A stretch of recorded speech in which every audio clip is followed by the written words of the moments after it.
अस्सलाम वालेकुम एवरीवन। उस्मा जान नॉवेल्स में एक बार फिर से खुशामदीद। बाब नंबर 7, नावल अचानक, नावल निगार उस्मा जान। Shut up, just shut up. तुमसे बड़ा मौका परस्त मैंने इस दुनिया में नहीं देखा। मुझे अपनी परवाह नहीं, तुम अपनी खैर मनाओ मिस्टर आदिल खान। मर जाऊंगी लेकिन तुमसे शादी के लिए हाँ नहीं कहूँगी, समझे। उसका जी चाह रहा था कि वो फ़ोन में घुस कर उसका मुंह तोड़ दे। गुस्से के मारे उसकी आंखें लाल हो रही थीं। मरोगी तुम, मैं तुम्हें बता रहा हूँ। हाँ तो तुम्हें इससे क्या, उसने ये कहा और फ़ोन पटक दिया।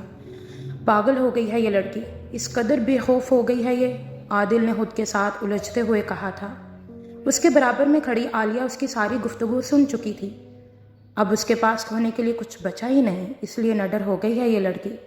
क्या मतलब? अपने बाप से खौफ खाती थी ये, और आज देखें इसे कोई खौफ ही नहीं। बाप ने जो सर से हाथ उठा लिया है, ऐसा तो होना ही था। वह कदरे तासुब से बोली। उसके एक एक लफ्ज़ से उसके लिए परवाह दिख रही थी। मैं जाकर बात करती हूँ उससे। आदिल चौंका। ये क्या? वो जो उसे इस सब से रोक रही थी अब मान कैसे गई? माम आप? हाँ मैं। अगर उसने इनकार किया तो शायद उसका बाप उसे वहीं शूट कर दे। मैं करती हूँ उससे बात। वो अपने कमरे की जानिब बढ़ी। उसी असना में उसके मोबाइल पे बीप हुई। टीवी ऑन करो ज़रा, जज्बा न्यूज़ लगाओ। मैनेजर तैमूर की जानिब से मैसेज था। उसने फ़ौरन से रिमोट उठाया और टीवी ऑन करते हुए उसके बताए गए चैनल को लगाया। नाजरीन, हम आपको बताते चलें कि मशहूर अदाकार आदिल खान को सरेआम उनके वालिद ने थप्पड़ रसीद कर दिया। एक नहीं बल्कि दो। हैंडसम अदाकार जिनसे मिलने के लिए शहर की हर लड़की रोती है, वो अपने ही बाप से थप्पड़ खाकर रो पड़े।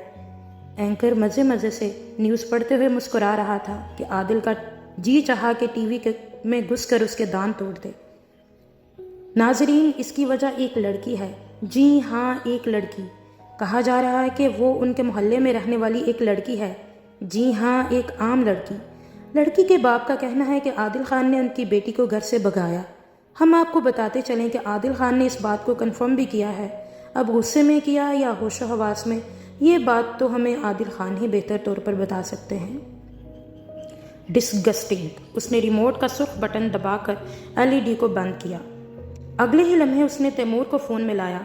मेरे इंस्टाग्राम अकाउंट में खबर डालो कि मेरी उर्वा बिलाल से शादी हो रही है। तो क्या कह रहे हो तुम?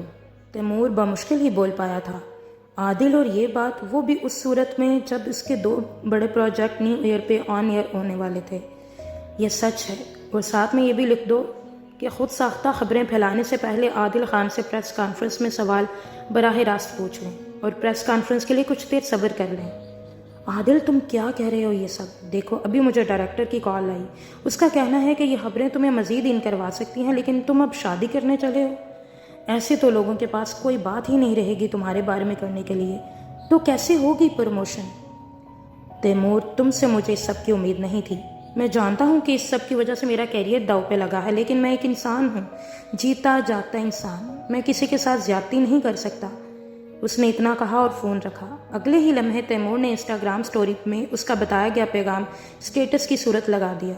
राबी ने ये स्टेटस जो ही देखा तो वो पागलों की तरह उर्वा को कॉल पे कॉल करने लगी, मगर उसका नंबर मुसलसल बंद आ रहा था। या अल्लाह, ये सब क्या हो रहा है? वो सर पकड़ कर बैठ गई। उर्वा, मैं चाह कर भी तुम्हारे लिए कुछ नहीं कर पा रही। काश तुम्हारा फ़ोन ऑन होता। खान ने अपना शादी का जोड़ा निकाला और अपनी सारी ज्वेलरी भी, जो उन्होंने अपनी बहू के लिए ख़ास तौर पे महफूज करके रखी थी। वो नहीं जानती थी कि हालात ऐसे होंगे कि उन्हें ये सब इस तरह से अपनी बहू तक पहुंचाना होगा। शाम के 4 बज चुके थे। निकाह का वक्त मगरिब की नमाज के बाद मुख्तस किया गया था। उसे इंतज़ार था तो किसी मौजज़े का, लेकिन अब शायद कुछ नहीं हो सकता था। जब उसे ये मालूम हुआ कि आदिल खान की माँ उसके लिए निकाह का जोड़ा और कुछ जेवरात लेकर आई है। सिदरा भी हैरान थी, आखिर आलिया कैसे इस सब के लिए मान गई, क्योंकि उसके चेहरे पे अब कोई शिकन नहीं थी, वो शिकन जो सुबह वो उसके चेहरे पे देख चुकी थी। अगर आप इजाज़त दें तो मेरा मतलब है कि उर्वा बेटी से मिल लूँ, आलिया ने सिदरा की तरफ देखते हुए पूछा था। सिदरा ने एक नज़र उठाकर फारूक साहब को देखा और फिर आलिया को। क्या हुआ, कोई मसला है? ले जाओ इन्हें, फारूक साहब ने कदरे संजीदगी से कहा था। अगले 2 मिनट में उसके कमरे का दरवाज़ा खुला और वो अंदर आ मौजूद हुई। ان کے ہاتھ میں موجود موتی ستارے کے کام والا سرخ شادی کا جوڑا دیکھ کر اس کا خون کھول اٹھا تھا، مگر وہ خود پہ ضبط کیے ہوئے تھی۔ انہوں نے جوڑا اور زیورات اس کے بیڈ کے پاس موجود میز پر رکھے اور اس کے برابر میں آ بیٹھی۔ سدرا نے اسے اشارتاً اسے سلام کرنے کے لیے کہا، لیکن عروہ جوں کی توں بنا آنکھوں کو چپکائے اسے غصہ سے دیکھ رہی تھی۔ سدرا کی نگاہوں کو عالیہ سمجھ چکی تھی، جو عروہ کو اشارتاً نظریں جھکانے کا کہہ رہی تھی۔ کوئی بات نہیں، اس نے ٹھنڈی سانس بھر کر کہا۔ اس پہ اس وقت کیا بیت رہی ہے میں سمجھ سکتی ہوں۔ آئی ایم سوری، وہ سدرا سے معذرتانہ لہجے میں بولی تھی۔ اگر آپ برا نہ منائیں تو کیا عروہ سے میں اکیلے میں بات کر سکتی ہوں؟ اب کے دونوں چونکی۔ آپ کو مجھ سے جو بات کرنی ہے امی کے سامنے کریں، وہ خاصے گستاخ انداز میں بولی۔ اس نے اسے خوب غور سے دیکھا اور پھر کچھ دیر توقف کے بعد بولی، دیکھو، ضد اور ہٹ درمی تمہاری اپنی ذات کے لیے نقصان دہ ثابت ہو سکتی ہے۔ تم آخر کیوں خود کا امتحان لے رہی ہو؟ امتحان میں تو آپ سب کو میں ڈالوں گی۔ وہ بیڈ پر سے اتری اور سائڈ ٹیبل پر رکھے گئے جوڑے کو زمین پر پٹک کر بولی، عروہ کیا کر رہی ہو تم؟ سدرا نے ذرا ڈپٹ کر اس کا نام لیا۔ اس نے فوراً سے جوڑا زمین پر سے اٹھایا۔ جواباً عروہ پہ کسی بھی بات کا کوئی اثر نہ ہوا۔ آپ کے بیٹے سے شادی کرنے میں مجھے کوئی دلچسپی نہیں ہے، اور یہ لیجیے اس کا فون۔ اس نے سائڈ ٹیبل کے دراز سے فون نکال کر اس کے ہاتھ میں تھمایا تو وہ ہکا بکا رہ گئی۔ میری بچی۔ اس نے فون کو ایک سائڈ پہ رکھا اور اس کا ہاتھ پکڑ کر سہلایا۔ میں سمجھ سکتی ہوں کہ تم پہ کیا بیت رہی ہے۔ نہیں سمجھ سکتی ہیں آپ عالیہ آنٹی۔ میں اس کے ساتھ نہیں بھاگی، میں صرف، اس کی آواز بھرا سی گئی، میں تو صرف اپنے ایڈمیشن کے لیے کراچی گئی تھی اور آج شام میں نے واپس آ جانا تھا۔ ابا کو منا ہی لینا تھا، لیکن آپ کے بیٹے نے، اس کی ہیرو گیری نے میری پوری زندگی کو ڈرامہ بنا کر رکھ دیا۔